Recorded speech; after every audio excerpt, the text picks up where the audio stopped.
Em meio à alta de preços, o Comitê do Banco Central eleva os juros básicos da economia pela quinta vez consecutiva.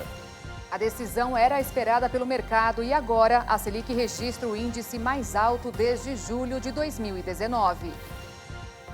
Banco Central americano mantém os juros perto de zero e reduz a previsão de crescimento do país. Empresa chinesa Evergrande anuncia acordo para evitar calote de parte das dívidas. CPI da Covid recebe diretor da Prevent Senior sobre acusação de empresa ter adotado tratamento precoce contra o coronavírus. Estados Unidos anunciam que vão doar 500 milhões de doses de vacinas anti-Covid a países mais pobres. Primavera começa com a expectativa de chuva e de altas temperaturas em várias regiões do Brasil. Revista divulga a lista anual dos jogadores de futebol mais bem pagos do mundo. Cristiano Ronaldo segue à frente. O Jornal das 22 já começou.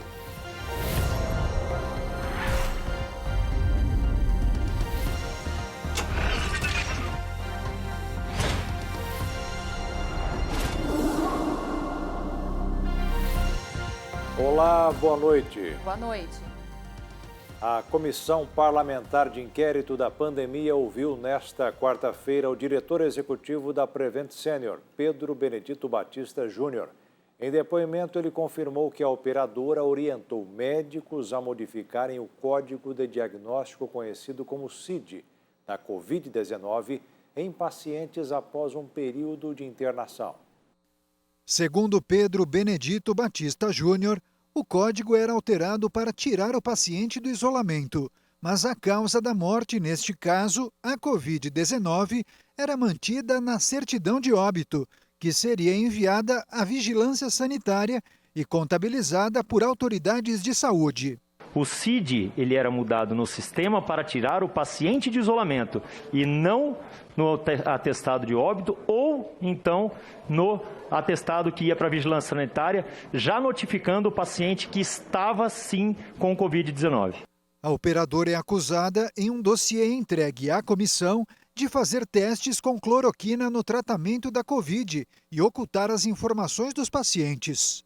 Após a confirmação, o senador Otto Alencar, do PSD da Bahia, afirmou que houve crime ao adotar a prática e, na sequência, o relator da CPI decidiu elevar a condição de Batista Júnior a investigado pela CPI. Reitero, o dossiê entregue a essa casa é uma peça de horror realmente, produzida a partir de dados furtados de pacientes sem qualquer autorização expressa, o que configura crime que precisa ser investigado. Esses dados precisaram ser manipulados para deturpar a real conduta de mais de 3.000 médicos. E dessa maneira, após furtados e adulterados, pudessem ser usados para atacar uma empresa idônea. Eram enviadas as medicações prescritas pelos médicos. Nunca houve kit. Durante o depoimento desta quarta-feira, o diretor da Prevent Senior negou ter relações com o governo federal ou com o chamado gabinete paralelo. Segundo ele, não houve aproximação com membros do governo. Batista Júnior também negou que tenha compartilhado informações com o presidente Jair Bolsonaro sobre o suposto estudo para comprovar a eficácia da cloroquina. Naquele momento, como todos recordam, houve, até devido a pronunciamentos, não só da presidência pública, mas de outras pessoas influentes também, uma série de pacientes exigindo a prescrição da medicação. E isso, quando veio diretamente ao encontro dos médicos que estavam na linha de frente, tentando salvar a vida dos pacientes, tornou-se uma situação, como não haviam respostas ainda, necessária para que houvesse, após feita a prescrição, houvesse medicação disponível. Ao ser questionado pelo relator da CPI sobre o caso do médico Anthony Wong, pediatra, toxicologista e professor da Faculdade de Medicina da Universidade de São Paulo, que morreu em janeiro, Batista Júnior disse que não comentaria o caso a pedido da família. Na época da morte de Wong, foi divulgada uma nota informando que o toxicologista havia sido internado antes do Natal por conta de uma queda de pressão arterial e mal-estar e foi diagnosticado com úlcera gástrica e hemorragia digestiva. Uma reportagem publicada pela revista Piauí na última terça destaca que Wong, defensor do tratamento precoce e do uso do kit Covid, morreu em decorrência de complicações causadas pela Covid e que isso teria sido omitido no atestado de óbito do médico. Batista Júnior negou a utilização de receitas médicas padronizadas para vários pacientes tratados pela operadora. Ainda sobre o médico Rafael Souza, o diretor da Prevent Senior, afirmou que ele era um responsável pela área da telemedicina, que reavaliava os prontuários de todos os pacientes e, por isso, assinou grande parte das prescrições. Ainda no Senado, os parlamentares rejeitaram hoje a volta das coligações para as eleições de deputados e vereadores. O plenário acatou o relatório da senadora Simone Tebet, do MDB de Mato Grosso do Sul, que altera a PEC da reforma eleitoral aprovada na Câmara. Como a senadora apenas retirou itens, a proposta não precisará ser apreciada novamente pelos deputados. As mudanças seguem para promulgação e passarão a ter força constitucional. Os senadores mantiveram 2 pontos aprovados pela Câmara: mudança da data de posse de presidente e governadores para 5 de janeiro a partir de 2027 e a distribuição de verbas entre as siglas. Votos recebidos por mulheres e negros para a Câmara contarão em dobro para fins de distribuição dos recursos do fundo partidário e eleitoral já a partir do ano que vem. E agora vamos conferir os dados atualizados da vacinação contra a Covid no Brasil. De acordo com as secretarias de saúde dos estados e do Distrito Federal, desde o início da campanha em janeiro, foram aplicadas 220.573.350 doses. Até agora, mais de 69% dos brasileiros foram vacinados com a primeira dose. Quase 83 milhões e meio estão totalmente imunizados com as 2 doses ou com a vacina de dose única. O secretário especial de comunicação do Palácio do Planalto, André de Souza Costa, informou hoje que o presidente Jair Bolsonaro e integrantes da comitiva que tiveram contato com o ministro da Saúde, Marcelo Queiroga, permanecerão em isolamento pelos próximos 5 dias e farão novos testes no fim de semana para saber se contraíram a Covid. O anúncio foi feito no Palácio do Planalto depois de a Anvisa recomendar que autoridades que tiveram contato com o ministro Queiroga em Nova York se mantenham em isolamento por 14 dias. A Agência Nacional de Vigilância Sanitária, a Anvisa, informou que determinou o recolhimento dos 25 lotes da vacina Coronavac que foram interditados de forma cautelar no início de setembro. A agência afirma que a decisão foi tomada após a constatação de que os dados apresentados pelo laboratório chinês não comprovam a realização do invase em condições satisfatórias de boas práticas de fabricação. A vacina é produzida pela Sinovac em parceria com o Instituto Butantan. No dia 14 deste mês, o Instituto anunciou que os lotes seriam substituídos por vacinas prontas. Ao todo, a Anvisa havia interditado 12 milhões de doses que foram produzidas pela Sinovac na China em uma fábrica não inspecionada e aprovada pela agência.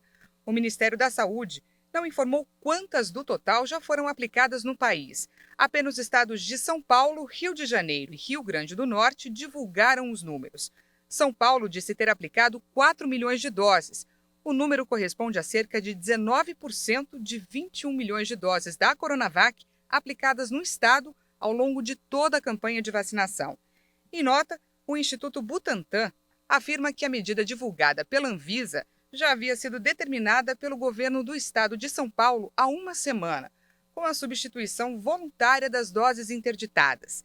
Na decisão, a Anvisa diz ter avaliado todos os documentos encaminhados pelo Instituto Butantan e os emitidos pela autoridade sanitária chinesa e concluiu que permaneciam incertezas sobre o novo local de fabricação e quanto às práticas assépticas e a rastreabilidade dos lotes. A vacina Coronavac permanece autorizada no país e possui relação risco-benefício favorável ao seu uso, desde que produzida nos termos aprovados pela Anvisa. Seguimos agora com o ranking de imunização contra a Covid no mundo. De acordo com a Universidade de Oxford, mais de 6 bilhões de unidades de vacinas já foram aplicadas até o momento. A China segue na liderança e registra 2 bilhões 180 milhões. Em segundo lugar, a Índia chega perto da marca de 822 milhões de doses. Na sequência, os Estados Unidos acumulam quase 387 milhões de aplicações. Em quarto lugar está o Brasil, que ultrapassa os 226 milhões e meio de vacinas aplicadas. E o Japão, em quinto, tem praticamente 155 milhões de doses.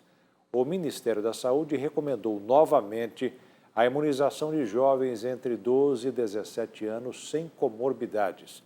Segundo a coletiva de imprensa, hoje à noite, a orientação para suspender a vacina decorreu da morte de uma adolescente em São Bernardo do Campo, que depois foi constatada que não havia relação com a vacina.